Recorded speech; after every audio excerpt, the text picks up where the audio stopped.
Samvedanyo Rishatvachoshru Mumukush Tarabyo Tarabo Yatharya Rishyatvachoshrumuchustaravo yathaya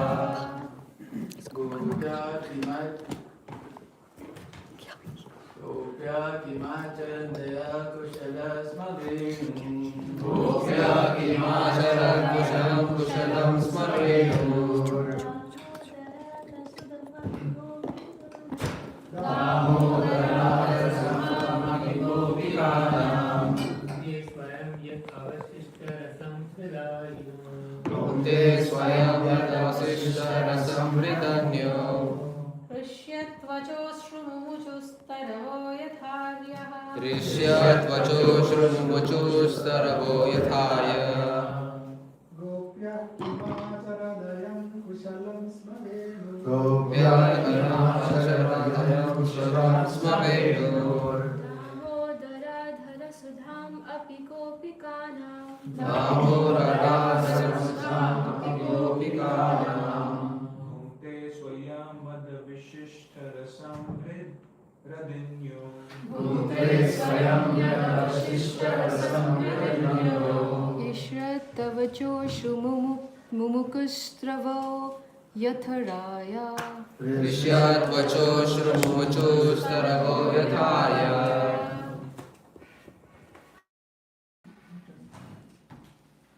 Gopya Kim Acharat Ayam Kusalam Smavenu Gopya Kim Acharat Ayam Kusalam Smavenur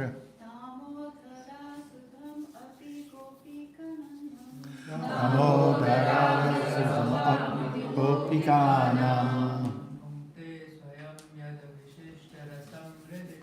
Bhunte Swayam Yatavashishta Rasam Vidayo Rishyatvachoshrumochustaravo yathaya Vishyat Vacho Shru Mumukusha Paroyadaya Gopya Kim Acharat Ayam Kushalam Smavenu Gopya Himacharat Ayam Kusalam Svadenur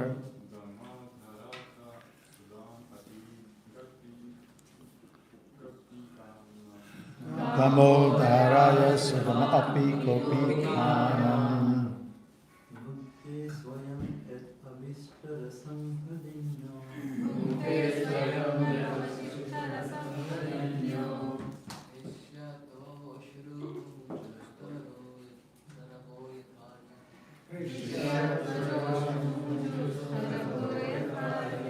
Gopyaha. O gopis. Kim. What? Acharat. Performed. Ayam. This. Kushalam. Auspicious activities. Asma. Certainly. Venuhu. The flute. Damodara. O Krishna. Adara Sudam. The nectar of the lips.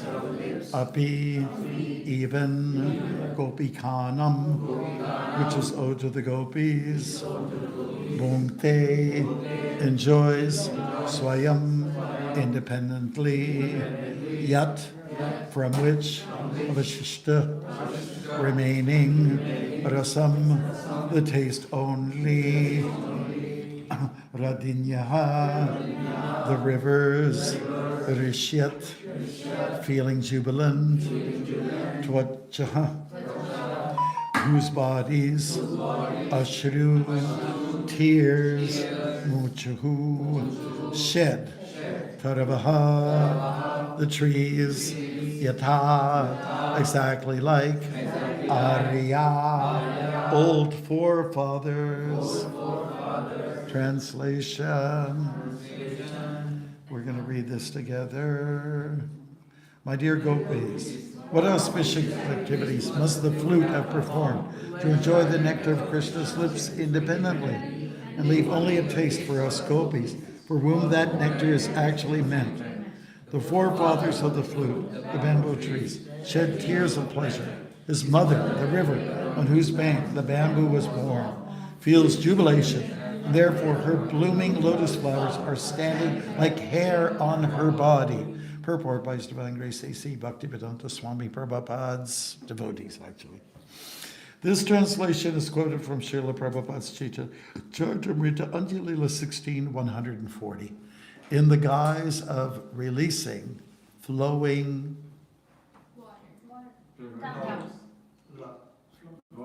Give me an S, S, S, S, A, A, A, A, P, P, P, P. What's that spell? Sap. Okay. All of that, just for, okay. In the guise of releasing flowing sap, the bamboo trees are actually crying of upon their child become an exalted devotee flute of the SPG, which means Shri. Sanatana Goswami gives an alternative explanation. The trees are crying because they are unhappy and not being able to play with Krishna themselves. May Defend. Win. give me an O, O, O, O. Object. Thank you. Who said object? Okay, here you go. Didn't you get the garland yesterday? It was still here from yesterday. No. This is a new one? Are you sure? It smells the same. Watch that device. Hey! Yay! Okay. Okay, so Sanatana Goswami gives an alternative explanation. The trees are crying because they are unhappy and not being able to play with Krishna themselves. One may object that the trees in Vrindavan should not lament for that which is impossible for them to obtain. Just as a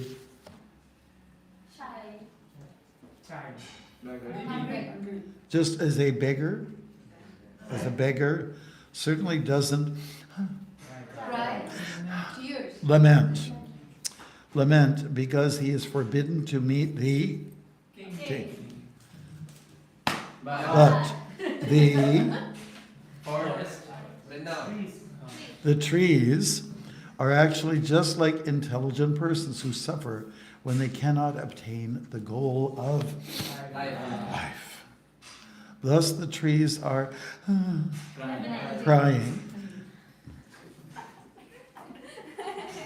Thus the trees are crying because they cannot get the nectar of Krishna's lips. And Hare Krishna.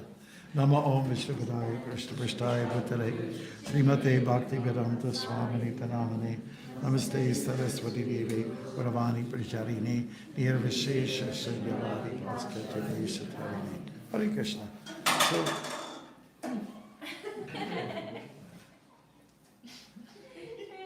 it's your karma. Okay, so we're just looking here at a few things that are important. Trees, particularly bamboo trees, and how things that are related to the trees are responding, okay? So the tree has, the bamboo tree has parents, and the bamboo tree itself has been utilized as a flute, an instrument of God. Let's get one thing straight. It was the philosopher Nietzsche who said that, like, if there's going to be a God, he has to dance. He has to dance. He was an existentialist, quite an atheist, but he said a few interesting things. Now, God dances, and God also plays a musical instrument known as the bamboo flute. If you study the Nectar of Devotion, there are different kinds of flutes that Krishna has played. Have you ever met those musicians who come with a bag and they play this flute for a bit and then they put it down, they take another one. They know them all. And there's, first of all, we have to consider that the bamboo tree that was used as Krishna's flute is very fortunate. And the parents of that flute, that bamboo tree, are making a remark. They're making an observation, you know. The response, according to one of the acharyas here, is, why him? A little bit of jealousy right there. Why does our son get to be at the lips of the Lord and not us? You know? So that's one response. Maybe there's a little jealousy there. Another response is the parents are very proud of their son, who is, getting this incredible benefit. And, nothing more benevolent has ever been known, as to be close to the lips of God. We understand Radharani and some other very special people get access to the lips of Krishna, isn't it? But outside of that, it's very hard to find somebody who fits into that department. So when Prabhupada gives the explanation in the Krishna book, he also talks about how the parents of the bamboo stick are feeling that what kind of piety, what kind of good things did this soul do in his previous life to get the blessing of being at the Lord's lips. This is the way it's put here. We get an alternative explanation and by Sanatana Goswami, and he's saying that there's maybe some level of jealousy. Krishna gets to play the flute, and the deer are kind of enjoying. They're enjoying hearing the flute. And there's a little jealousy even by some of the gopis. How is it that Krishna can get so close to the deer, for instance? And everybody knows the famous picture of Gopal Krishna, where Krishna's like this. There's a deer, there's a calf, and I think there's a peacock. If somebody could find that, that'd really be cool. That'd be nice. We had one of those original paintings that unfortunately got stolen here. Someone stole it, took it off the wall. It was gone forever. It was beautiful. It used to be in our 187 Gerrard Street location, and then it moved over here. And this one. I used to meditate on this when I first met devotees. I go into a quiet room of the college, and I just chant Om or Hare Krishna, one of the two, of this image of Krishna. Beautiful, isn't it? I'd say the one that was stolen was nicer than that. Sorry, artist. Okay, beautiful. Very obvious that Krishna is enjoying the company of his friends, the deer, the cow, and the back. And I'm sure there's a lot more going on there. So we have to think along those lines a little bit, thinking karmically. What kind of good karma was there in the life of our child that it gets this incredible benefit? And so we're talking about, karmic, like reaction. Karma means action or response to an action. Somebody asked, can you tell me a little bit? Somebody asked me, what's the secret behind acting? And my answer was, acting means reacting. Right? People are always responding. If somebody punches you in the face, the person who did the punch will get a reaction. Maybe a fist in his nose or what. There's going to be some response. Or even not responding, but, I had it coming to me. That's also a response. Isn't it? Everything is absolutely a response. Just like when we mentioned that some of you are going, that's a response, And so everything we do, there's a response. For everything that we do, any little gesture, there's going to be some reaction, good or bad. I just saw Prem here, he's batting his eyelashes here. So you know what you're doing? You're killing a few microbes by doing that. Now he raised his eyebrows, and there's a reaction to that. You're killing all other living entities like that who are comfortable here. Now you're going like this. So we might get a little bit oversensitive about this thing. I guess I shouldn't do anything. But even doing nothing is something. and we want to be careful. Where we step, we might be stepping on a living entity. I almost stepped on the little mouse that was there at the Mangalarti time. There's a little mouse, and he was offering obeisances permanently. And I almost stepped on it, so I was reacting. Oh my God! So inherent reaction, that's how Satyaraj explains karma. Everybody knows Satyaraj, Stephen Rose, who writes a lot of books for the Back to Godhead magazine. He's a good friend of mine from New York. And he gives that definition. He says, karma is the reaction. It's action. Basically, this action and the inherent reaction. There's like 5 words there. Action and the inherent reaction. Inherent. You inherit something because it's related to your action. So you get some response comes. Now, when Arjuna asked Krishna about karma, Krishna gives another definition which you're going to find very interesting.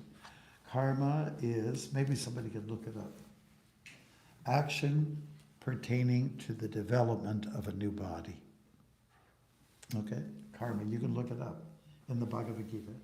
Action pertaining to the development of a new body. Because what you do now is going to determine what kind of a body you get in your next life.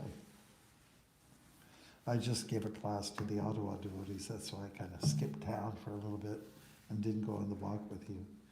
But the verse was about karmic reaction. And I remember listening to a lecture tape. We called it lectures in those days too, like we do now.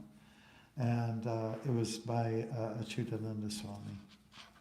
And Achyutananda Swami is still around. He's Achyutananda, not the Swami right now. But last time I went to Florida, we had a meal together. He was very witty, he was very smart, and he translated, he learned all the bhajans according to the tradition. Nobody else has matched it. So if you want to get a recording of the traditional way to sing these melodies, the bhajans and so on like that, check it out, Achyutananda Swami. You know, if you look and see what he's done. Because he learned from the Gaudiya devotees how to do it. Whereas Prabhupada couldn't do everything. So he went and learned from some of these persons. Anyways, he was giving a talk, a Bhagavatam class or Bhagavad Gita class, and he was talking about a man in a train gets hit by the train. He falls to the side and people come out. The train stops. People come out. And they're very concerned, about him. He still had a few last breaths left. And they asked him, "But is there anything we can do for you? Looks like you're going. What can we do to help you to make it more comfortable?" This is what everyone's saying. And he said, "I just want one last thing." "What's that? What's that?" "I want a biddy. I want a cigarette." That's what was important to him. I want a cigarette. So who knows? The reaction could be that he might take birth as a tobacco plant. So acting means reacting. So the bamboo flute is being referred to here as somebody got a reaction as a result of pious deeds, punya, if not bhakti. You can check it out. I think it's chapter 11. How does it go? Punya Shravan Kirtan, Aridyantasya Yabhadaran, Vidunati Suritsata. Krishna's talking about the reactions to actions. And as a result of pious deeds. Can somebody find that verse? I'm dying to know.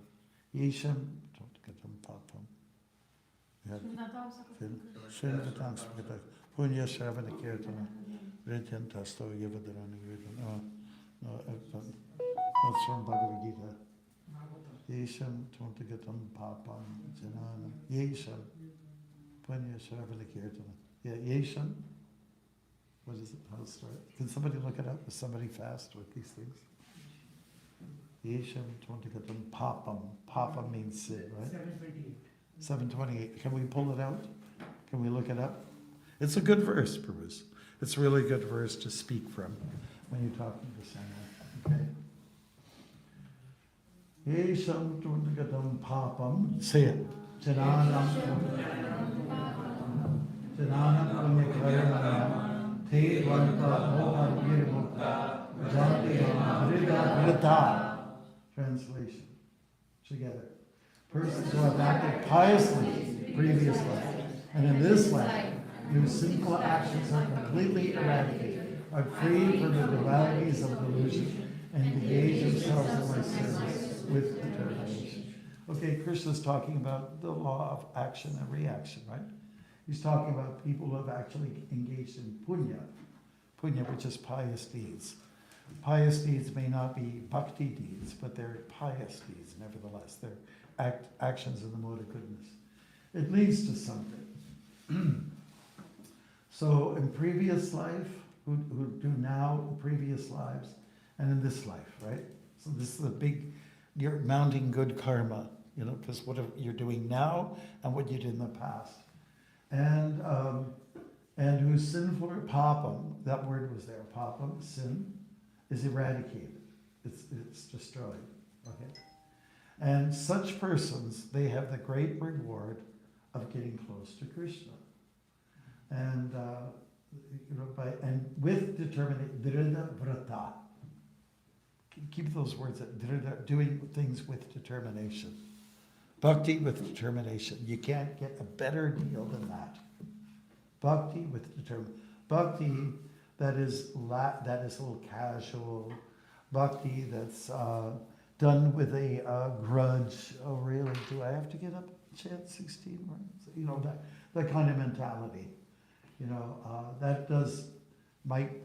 You might win another life, get another body where you can serve, but it might not be so advanced, because you're missing one main ingredient, and that is determination. You have to be very, very determined. And there's beautiful stories about determination. The sparrow. Does anybody remember the sparrow?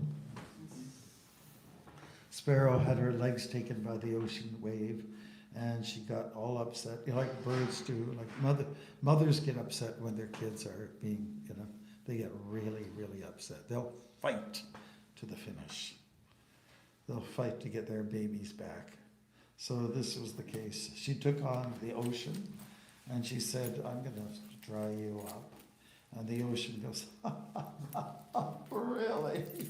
Give me a break. That's his mentality, right?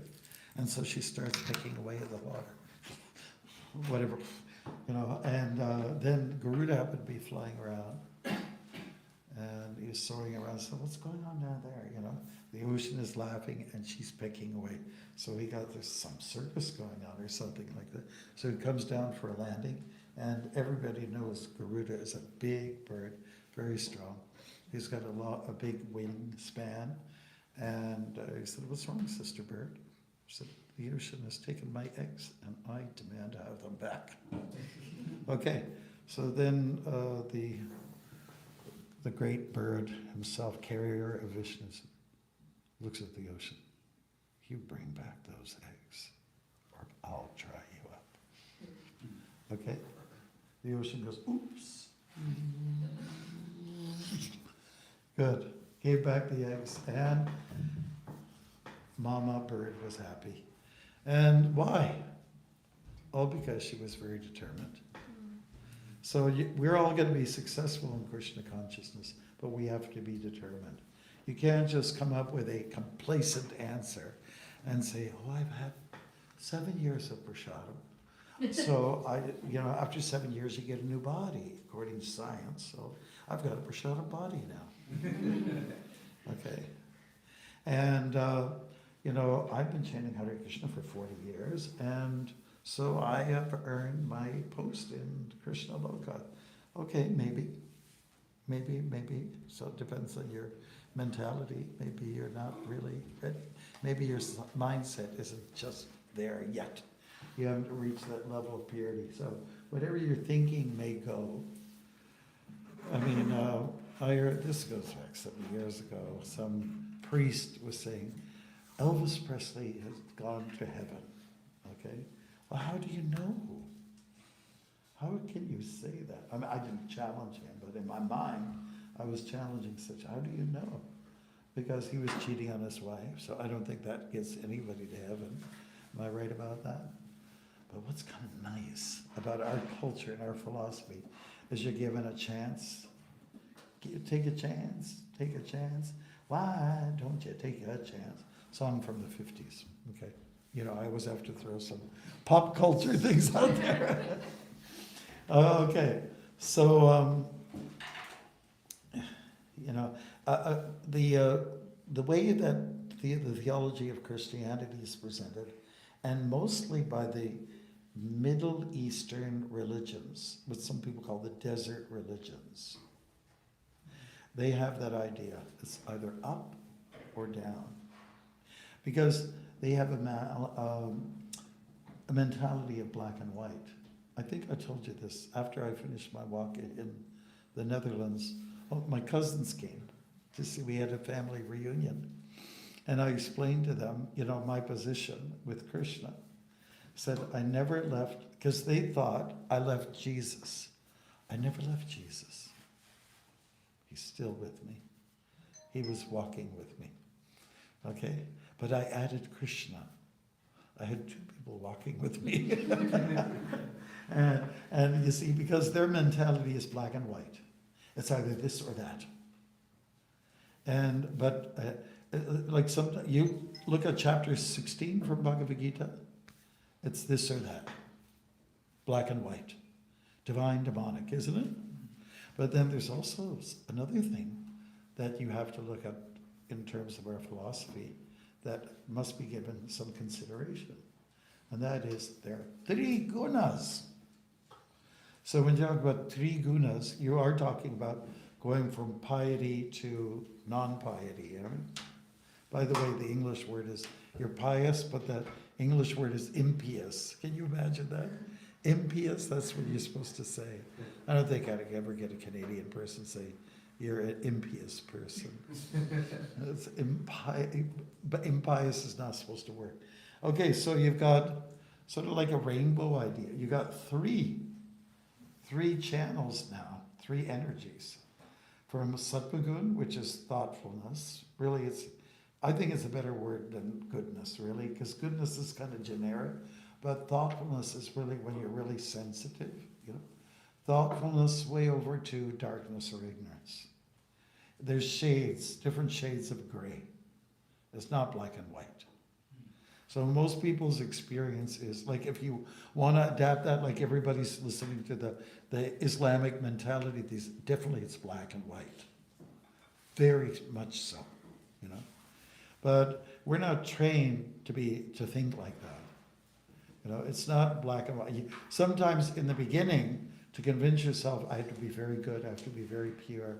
So you look at chapter 16, I want those 26 qualities, you know. But after a while you realize, you know, those 26 qualities are a little hard to come by. Maybe I should look at the 3 modes of material nature instead of the 2. Maybe 3 is better. 3 is auspicious. Wouldn't you say? 3? 3 manifestations of Vishnu. You know, beautiful things coming in 3. When we offer different articles on the plates, we always were trained, you know, the pujaris, that it's 3 of something or 5 of something. It's not 4, it's not an even number. And when someone gives you a donation, it's 101, not 100. It's like an odd number. So the even number doesn't work. Let's put it that way. It doesn't work, even though there's Radha and Krishna, but we won't make that comparison. But it's the 3 that kind of works. That's reality, 3. You know, different shades of gray we're talking about. Yeah, maybe you're a little shady, maybe you're good. You know, there's something good about you, and there's something bad about you as well. You know, it's a mix. It's like a trail mix. How many people have walked through the forest? Yeah. What's the obvious food that you have to take with you? Trail mix, right? Well, don't bring pears. Don't bring mangoes, or coconuts. I'm Vedic, so I have to carry coconuts. What's really going to fill your belly? Because you might find some blueberries out there. Depends on the season. But you get your trail mix. Life is like a bag of trail mix. Because it gives you the nourishment you need and all that like that. And that's what the world is really all about. It's really kind of a mix of things. I mean, can anybody in this room say, I'm a pure devotee, I'm almost there. I'm almost a pure devotee. How many people can say that? Let's see your erroneous arm. Let's see. Anybody? How many people have still a long way to go on the path? 2 hands up. Well, 2 hands, right leg, left leg. You're doing it. Exercise done. Yeah. So I think devotees have to be looking like that. You can't just say, because somebody believes in another religion, that they're bad, they're going to hell. When I grew up in our town of 4,000 people, well, that was 3,500. There was an Anglican church and a Catholic church. I went to the Catholic church, and people say, oh, don't go to that Anglican church. I said, but the bricks are the same. The bricks are the same. And I actually had a girlfriend who was coming from the Anglican church. And we thought, well, we can still be friends, even though we might believe in something a little different from each other. So, it's like that. You can't be just black and white. It's a very, very dangerous path to tread. Very dangerous. So we want to be careful. And but it's okay to analyze. What did I do? Maybe I'll ask you this question as well. This is a fun question. Have you ever wondered what you did before in this life to get you to where you are now? Have you ever wondered? It's natural. Okay. And also, equally, have you ever wondered where you're going to be in the next life? Have you ever wondered that? Right? How many people think they're going to be a gopi in the next life? How about a peacock in Vrindavan? How about a blade of grass? Oh, what was that?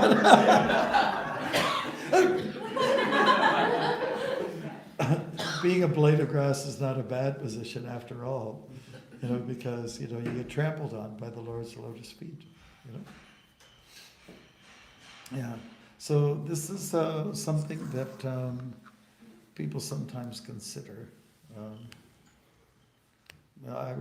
Everybody knows Professor O'Connell. He's very much quoted these days. He asked Prabhupada, is there, in this very building, are there female gurus in our tradition? He said yes. Prabhupada said yes. So once I was at one of the colleges there. Was it Trinity? I forget. It was at the Catholic branch of the church. His name's O'Connell. That means you're Catholic. You're Irish means you're Catholic. Just like if you're Filipino, that means you're Catholic. So I went to see him at his office. So what's going on these days at the temple of Bhaktimarga? And I said, well, there's some things are doing okay, but in our movement, we've got some people who are considering what they were or what they will be in the future lives. And he just thought, because he studied Gaudiya Vaishnavas, and he thought that was a little bit odd. He thought it was very odd that devotees are thinking about what they're going to be. Better to be what you are now. To pay attention to the here and the now, being in the present. Haribol, who's making all the noise? Okay, Tamagun. Mr. Tom Ogun, come here. Show yourself. Okay, I think it's that kitchen door.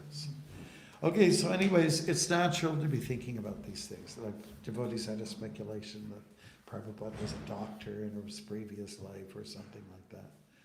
And they were thinking about what he is now. Don't tread that. Don't go there. That's my recommendation. And most people would like to think I was Elvis, or I was Michael Jackson in my previous. You want to think I was Henry VIII or somebody in history, Napoleon Bonaparte, you know. But maybe you were nothing. Maybe you were Mr. Nobody. But we want to think, wishful thinking, really. We don't need to waste time thinking about those things. It's not necessary. But you can maybe get some hints. What you are now, where you have certain tastes, you gravitate to certain things, which may be an indicator of what you were involved in the previous life. Could be the case. But don't go there. Don't get too caught up in those. What you are is what you have to work with. Whatever you are, that's it. Work with the talents that have been given to you by Almighty SPG, Supreme Personality of Godhead, and just carry on. Good. So anyways, we're at that point where I have to give you some wiggle room. So start to wiggle. Anybody interested in making some remarks or wiggle? Questions or comments, or if you like something, say. I like when Prabhupada says in the purport, or the devotees here of his disciple, when they say blah, blah, blah, and can you comment on that or something like that? Or just say, I like what this, that. Repeat something that's worth repeating. Yeah. Thank you so much, Maharaj, for the class. I like the verse, Bhagavad Gita 8.3, when you quoted, action pertaining to development of material bodies of the living entities is called karma. Like, Right. different way to determine karma. Right. Whatever we do, it will affect our upcoming life. That's right. Yeah, that's right. It kind of, you're already molding your new body now by what you do and what you plan and what you're thinking about. You're already working on it, Bruce. So that might sound scary. It might sound kind of exciting, but right now what you're doing is the blueprint for the future body. Yes. Maharaj, I like the point that till now, like whenever the sattva means, we always think about goodness. But Yeah. So it's a generic term. Goodness is come under a lot of subdivisions. But thoughtfulness is something really we need to put consciously effort Yes. to be a sattva guna. So Right. that is one thing that very touched my heart. And Wow. one more thing, we will be successful in Krishna conscious, but we have to be determined. Yes, determination is a very important factor. Yeah, that's right. Don't just ride on the coattails of the guru. You've got to make your effort. Like some people say, our Christian friends, they say, just accept Jesus in your heart and everything will be okay. Well, wait a minute. You have to make an effort. Don't let Jesus do all the hard work. Why should he, give off his blood, sweat, and tears, and you're not doing anything? Your life has to improve. How many cows have you eaten lately? Really, that's talking about goodness. In some traditions, they don't really pass by a certain definition of, we're going to use the word thoughtfulness. It's not very thoughtful to eat animals. Not thoughtful at all. Okay, so Ish.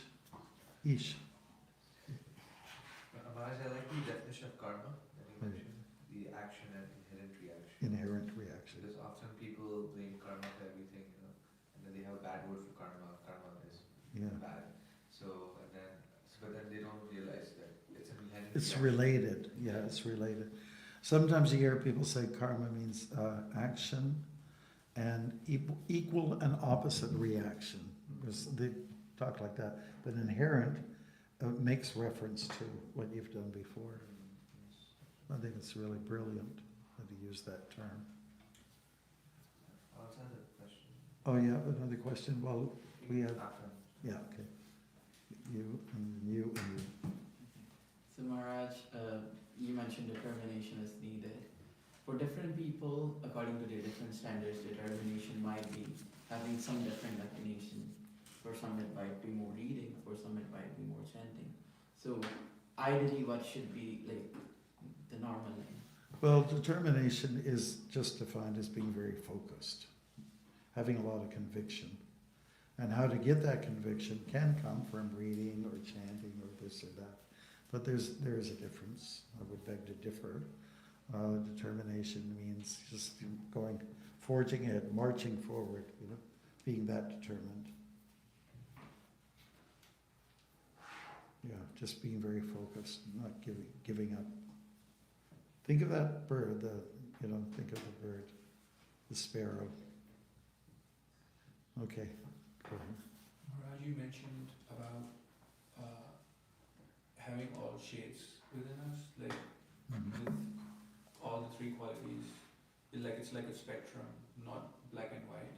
So what to do when, let's say you see some dark shades in yourself, but you're also able to recognize that this is dark. So that understanding is also coming from a better place, like a good place. Right. So you're not sure whether you're good or bad. Or if you're both, how do you deal with this contradiction and how do you get past those dark shades? I think that's why it's good to look at chapter 16, so you can see what really pure goodness is all about. 26 traits are there, and then there's 6 traits to describe what is tamasic or very dark. So at least you know where to go with it. You know what to target. What's your goal here? So chapter 16 that definitely has its place. But when we analyze ourselves, if we can get, let's say, introspective, say, yeah, I have some of this and I have some of that, and sometimes your guru will tell you, or your wife or your husband will say, yeah, you're not who you think you are. Somebody might have to tell you. So that's how you get by with a little help from your friends, with that kind of help. But anyways, no need to feel hopeless about the whole case. Because Krishna states in the Gita, many, many people have become purified by knowledge of me. Vita raga bhaya krodha. Can somebody look that one up? Vita raga bhaya krodha. I think it's right there. Many people have become purified in the past by knowledge of me, Krishna is saying. So the more you immerse yourself in Krishna and service to Krishna, the more there's hope that is implanted. Did you find it? It's chapter 4. He's putting it up there. 4. Yeah. 10. Can you read it?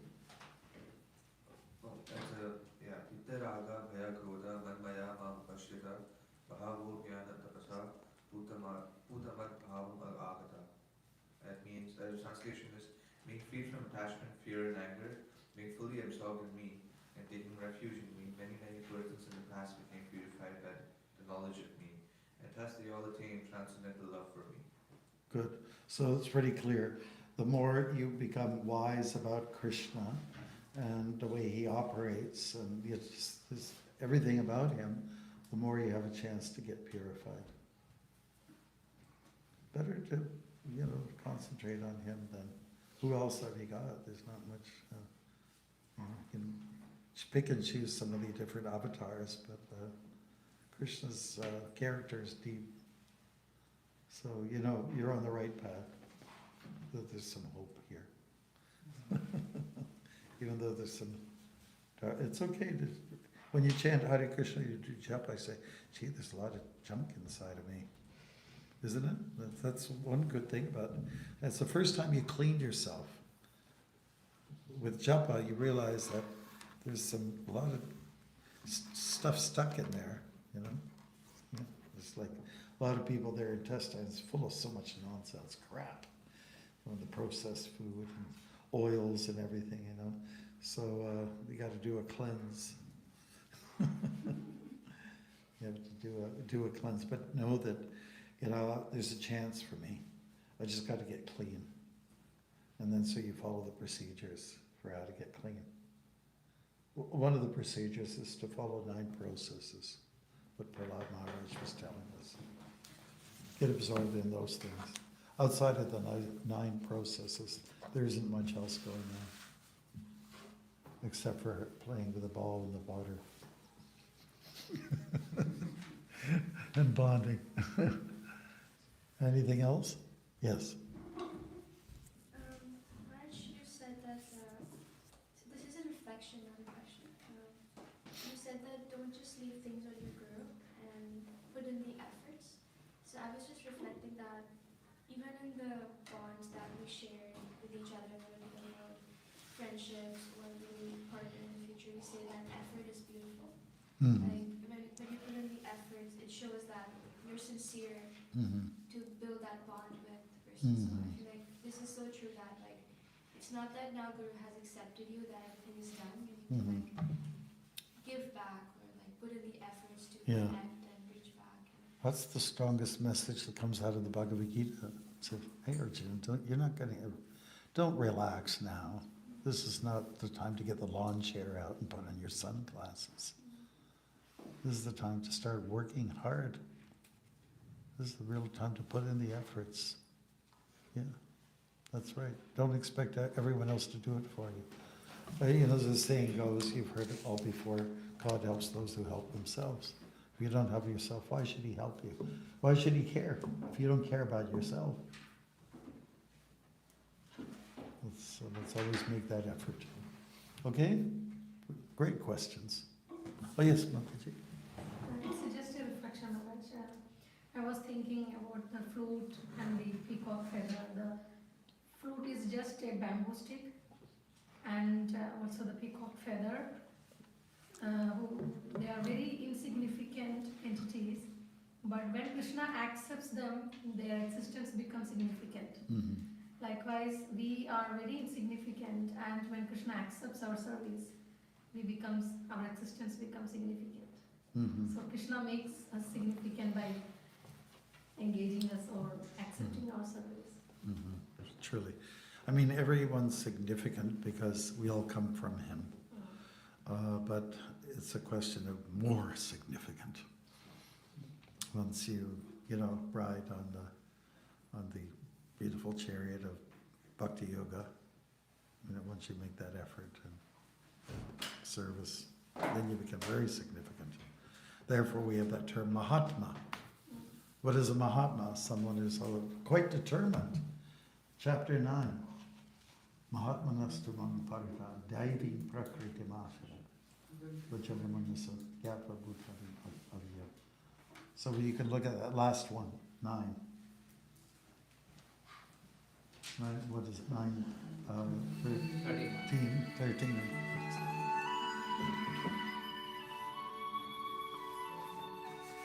Haribol. Hare Krishna. Chai. Please accept my humble obeisances. And I am a room with 1, 2, 3, 4, 5, 6, 7, 8, 20 people. They all offer obeisances to you and to South Africa. How does that make you feel? I'm just finishing the class, wrapping up. So in 5 minutes, would that be okay? Thank you. Haribol. Okay. Now, where was I? And why? And why? Because he cannot help himself. Okay, a line for the age of coming.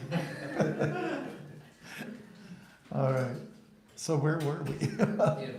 Oh yes. Okay. Give us the translation. Those who are not deluded, the great souls, are under the protection of the divine nature. They are fully engaged in devotional service because they know me as the Supreme Personality of God, original and inexhaustible. And the verse that's prior to that, what is it? Satatam kirtayam tamam yachantascha vrida, drida vrida, determination. Those who are determined in glorifying Krishna, they are considered Mahatmas. So we're all Atmas, but you become a Mahatma when you're engaged in devotional service. That doesn't give you a license, thanks to Seymour. That doesn't give you a license to say, I'm better. Let's do it again.